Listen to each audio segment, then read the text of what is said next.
નમસ્કાર દોસ્તો,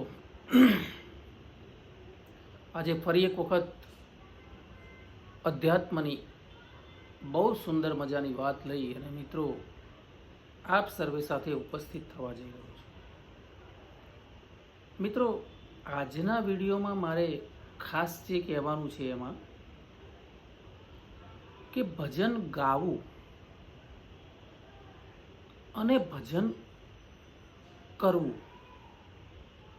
અથવા ભજનને સમજવું એ બંનેમાં બહુ મોટો ભેદ છે, બહુ જ તફાવત છે.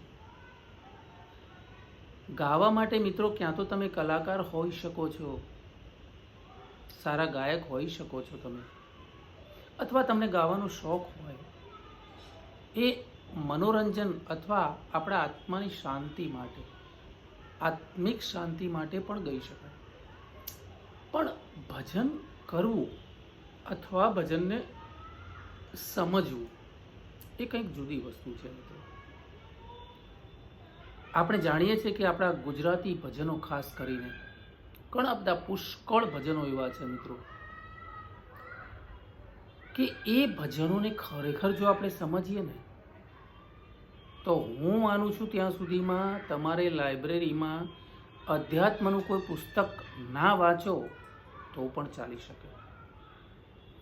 એટલું બધું અધ્યાત્મ ખાલી આપણા ગુજરાતી કવિઓ અથવા ગુજરાતી ભક્તો નરસિંહ મીરા, સંત કબીર, સુરદાસજી, પાનબાઈના જે છે ગંગા સતીના ભજનો, પુષ્કળ અધ્યાત્મ પડ્યું છે. કોઈ પુસ્તક વાંચવાની જરૂર પણ ન પડે જો તમે ભજનને સમજો તો. અને મિત્રો, અધ્યાત્મના જે જ્ઞાન પીપાસુ માણસો હોય છે એમને તો ભજનનું વિવેચન બહુ જ ગમતું હોય છે.